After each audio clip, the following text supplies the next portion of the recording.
The old house stood silent. It perched on Hemlock Hill, dark against the bruised twilight sky. Everyone in town whispered about it. They said it was haunted. They said a girl had gone in once, long ago, and never came out. Emily shivered, pulling her thin jacket tighter. Her friends had dared her. "Go on, Emily," they'd taunted, their voices brave in the daylight, far from this shadowy place. "Prove you're not a scaredy cat." Now alone, the dare felt heavy, like the damp evening air. She clutched the rusty flashlight, its beam a nervous, bouncing circle on the overgrown path. She told herself it was just an old, empty house, just wood and stone and dust. But her heart hammered a different story against her ribs, a frantic drumbeat of fear. The wind sighed through the skeletal branches of the dead trees surrounding the property. It sounded like a mournful moan, a warning she tried to ignore. The iron gate, twisted and eaten by rust, groaned open with a reluctant screech when she pushed it. Each creak seemed to echo the house's ancient sorrows. The path to the front door was choked with weeds, their tendrils grasping at her ankles like desperate, unseen hands. The house itself loomed larger with every step, its windows like vacant eyes staring out from a decaying face.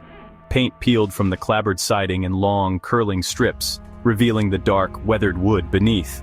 A shutter hung crookedly by a single hinge, banging softly in the breeze, a lonely, rhythmic tapping. Reaching the porch, Emily hesitated.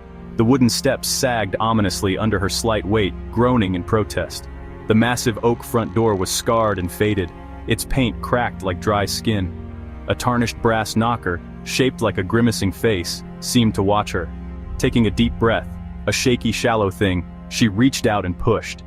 The door resisted at first, then, with a deep, shuddering groan that vibrated through the floorboards beneath her feet, it swung inward. A gust of cold, stale air rushed out to meet her, carrying the scent of dust, decay, and something else. Something faintly, sickeningly sweet. The silence inside was thick, heavy, pressing in on her ears. She stepped across the threshold, her sneakers crunching softly on unseen debris. The flashlight beam cut a swathe through the oppressive darkness of the grand foyer. Cobwebs, thick as funeral shrouds, draped from the high ceiling and festooned a once grand chandelier, now merely a skeleton of crystal and rust. Dust lay like a soft gray blanket over everything. The floor, a rickety console table, the sweeping staircase that curved up into deeper shadows.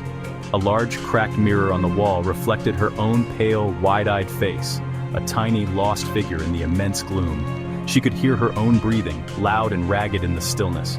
A profound sense of being watched prickled the back of her neck, an unwelcome greeting from the unseen. Emily swallowed hard, trying to push down the rising tide of fear. "Hello!"